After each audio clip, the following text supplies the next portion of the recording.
My dear brothers and sisters of the Order of Preachers, after joining our brothers of the province of France in Toulouse on a Rosary Pilgrimage, I had the privilege of visiting the house of Peter de Seila and visiting the Nuns of Prouille, and we are now here in Fanjeaux.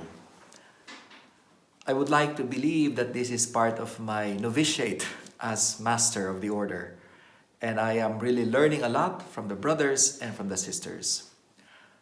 There are a few things that are very striking for me, things that you already know, but things that I would like you to know that it's like I'm looking at these things for the very first time, all these years that I am a Dominican.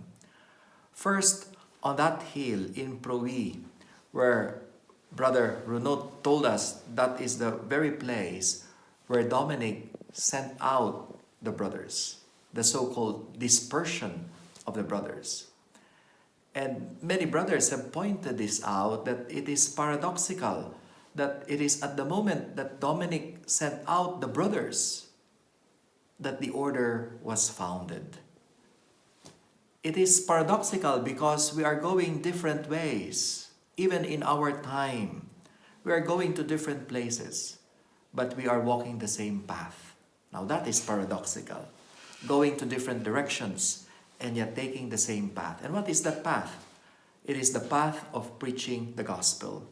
It is the path of preaching the gospel together as brothers and sisters. We are not alone. And even if we are going different directions, different ways, we are taking the same road of the proclamation of the gospel of Jesus.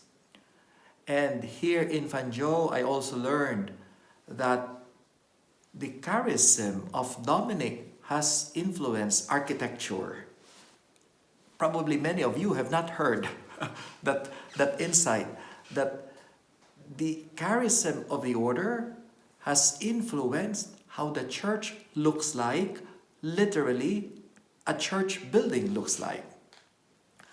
From the Cathars, Dominic saw the value of a church that is less rigid in terms of its distinction. It is an ordered communion, and that is what the church is. Lay, religious, and ordained. We are an ordered communion. But the church that we saw is a church without divisions, without even pillars in the middle of the church. And that is really something amazing. Why are there no pillars? For the sake of preaching, so that the voice of the preacher will not be hindered by pillars that stand between the preacher and the people. And we have to ask ourselves, what are the pillars in our times that block the preacher from the people? What are these things that hinder us from really reaching out to all the brothers and the sisters? And the church is so simple, without any ornaments.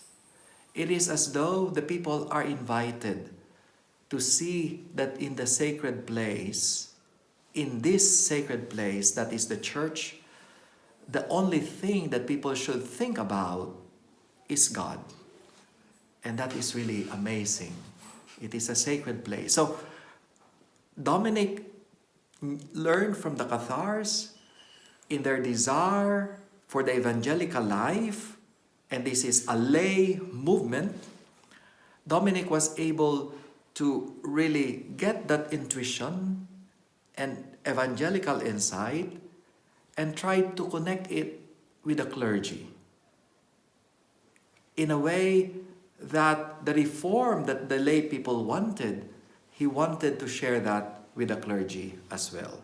So these are the things that we have learned with, and I'm privileged to be here with brothers Alan, Chris, and Javier. Brother Renaud was also with us here in Fanjeaux and Prouille, including Brother Timothy.